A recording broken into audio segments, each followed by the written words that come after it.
But the deal is, if the first lady that had the breast cancer, that had grown and spread all over her body to include her back, if she would have gotten a mammogram every year,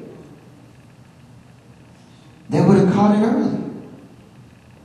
They would have removed it, and she would have been just like the lady who was 10 years younger than she was. She would have been cured. And I really believe that's what God wants. God works miracles. God works miracles.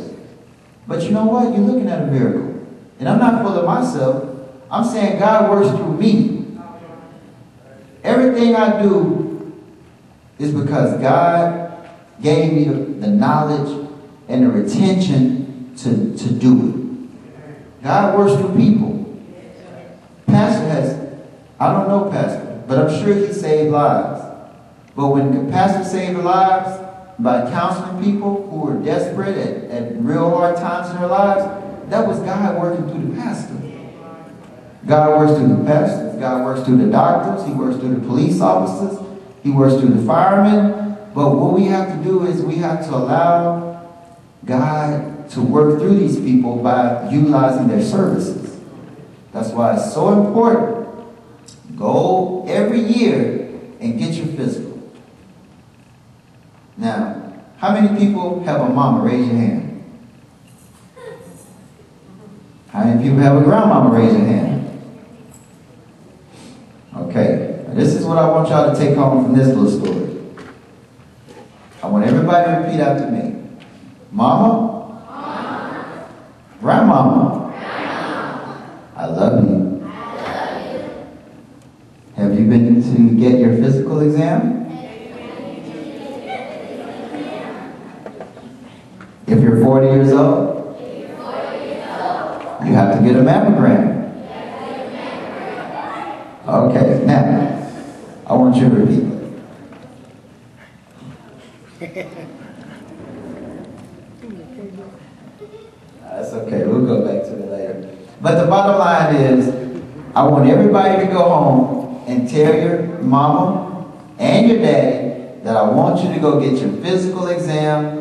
And why do y'all want your mama and your grandmama to get your physical exam? And why do we want that? Hold on 1 second. Tell me why you want your mama to get a physical exam. So they can live. Because you what? Love them. That's right. She loves her. Everybody give her a hand. All right, we're going to keep the attention of the 4 years old. Okay, now, Vacation Bible School, very, very important. It's very, very important for all the kids to stay active in the summer. Doing a campaign on that right now, working with a couple of organizations to keep the kids active. Why is it important for kids to stay active in the summer, right? Because children's brains are growing, okay? They're growing. And they need to be stimulated. They need to have interaction with other kids, and they need to work out and exercise, because what's something that we have to worry about? Something that we're really dealing with in Mississippi. That's right. Children overweight. Diabetes. There are 2 types of diabetes. Type 1 and type 2. Type 1 diabetes in the past was considered a childhood disease, and type 2 diabetes was considered an adult disease. Type 1 diabetics, they can't make insulin.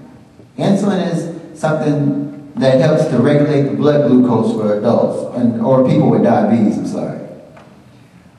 And usually, type 2 diabetics, the body is not responsive to the insulin, or the body is not making enough insulin, but that's more common in adults in the past. But something has happened in the past 20 years to differentiate the diagnosis of diabetes as far as the classification. Children as young as 12, 13 years old are being diagnosed with type 2 diabetes. Can anybody guess why it is that these young adolescent children have diabetes type 2 now? high incidence of obesity in adolescent children now than ever. And what's happening is a lot of these kids are suffering from the chronic conditions that were only seen by adults in the past, to include type 2 diabetes, hypertension, and people developing heart disease at a much earlier age. So what can we do about that? Start exercising again. Now, when I was a kid, on a Saturday morning, we would be forced to leave the home at probably about 9 a.m. And we were not allowed to come back to the home until nighttime. But these kids now, they play these games. What are these games y'all play? What's the name of the game? What's the name of the game? What's your favorite game? Super Mario. Super Mario. What's that? Xbox? Xbox 360. Y'all like that? What's another game y'all play? Wii? I like the Wii a little bit. PlayStation 2? What do you like? Game Boy. Game Boy. And which one do you like? The DS. My daughter has a DS. The whole time I'm driving down the street, my daughter is playing the DS. One day we were driving, I just stopped the car on the side of the street. And I stayed there for 20 minutes and she never knew I had stopped the car. She was just playing the DS. But that's okay though, she likes the DS. But the bottom line is, we gotta start exercising more. Do y'all get out and exercise every day? Thanks. You do?